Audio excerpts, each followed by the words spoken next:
Simbok bertanya dengan serius. Jane virus itu apa toh? Tiap hari kok beritanya virus terus di TV. Virus itu sejenis awan, Mbok. Nggak kelihatan, tapi kalau nulari bisa membuat orang demam tinggi, batuk-batuk, sesak nafas. Kalau tidak kuat bisa meninggal. Tak bilangin gitu biar mudeng. Kalau dijelasin pakai ilmu virologi, malah mumet simbokku. Sawan toh. Sambil manggut-manggut sajak mengerti. Makanya jangan kumpul-kumpul dulu. Kalau terpaksa kumpul-kumpul, jaga jarak 1 meter. Sebelum masuk rumah, cuci tangan yang bersih pakai sabun. Masuk rumah jangan langsung gendong cucu atau menyentuh apapun. Langsung ke kamar mandi. Mandi yang bersih. Pakaiannya direndam pakai deterjen. Terus dicuci. Setelah itu baru boleh ngapa-ngapain. Virus itu tidak bahaya kalau kita sehat, tapi kalau punya penyakit sesak nafas, diabetes, darah tinggi, dan lain-lain, bisa bahaya sekali. Nah, biar sehat, banyak-banyak minum air perasan lemon, wedang jahe, kunyit, temulawak, rebusan daun sirih atau daun kelor. Wes, aku mudeng. Dari dulu kan aku juga mengajari kalian seperti itu. Cuci tangan dan kaki sebelum masuk rumah sampai tak sediakan gentong di depan rumah. Tapi katamu jangan percaya mitos. Sawan-sawan opo? Tak tanamkan kelor dan sirih. Tapi kamu nggak mau makan sayur bening kelor. Malah pilih makan mie instan. Tak buatkan jamu temulawak, kunir asam, kunci suruh biar sehat. Tapi kamu pilih minum obat buatan Londo karo Amerika. Sekarang ada virus saja baru ingat cuci tangan dan minum jamu.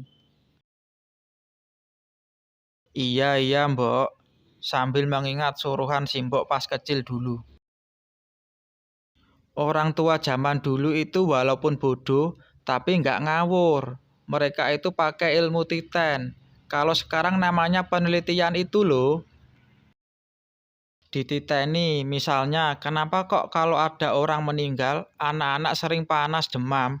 Oh, rupanya bapak atau ibunya ikut melayat. Berarti orang tua pulang melayat itu bawa penyakit. Akhirnya dicoba diolesi delingo bawang. Terus bapak atau ibunya sebelum menyentuh anaknya harus mandi dulu. Dan ternyata benar, setelah dilakukan seperti itu, anaknya tidak demam tinggi lagi walaupun ayah atau ibunya pulang melayat. Kejadian itu dijadikan pelajaran, dititeni, akhirnya jadi tradisi. Terus kalian yang sudah pintar menemukan bahwa ternyata yang dibawa pulang dari luar rumah itu namanya bukan sawan tapi virus. Ngono toh? Hehehe. Iya, Mbok. Sekarang masih mau ngeyel, masih mau bilang wong kuno itu bodoh. Sing bodoh ya kamu itu. Sudah bagus-bagus nenek moyangnya niteni kalau bau badan itu banyak-banyak makan daun luntas dan minum kunci suruh. Kalian malah nuruti bakul minyak wangi. Bau badan cukup disemprot. Padahal badanmu bau itu karena banyak kuman yang harus dibersihkan. Kalau cuma disemprot minyak wangi, nggak nyelesaikan masalah. Minyak wanginya hilang, tetap bau. Nenek moyangnya sudah capek-capek niteni kalau orang yang badannya sehat itu tidak mudah diserang sawan. Virus. Makanya harus rajin minum jamu. Kalian malah pilih percaya bakul obat. Faham ora?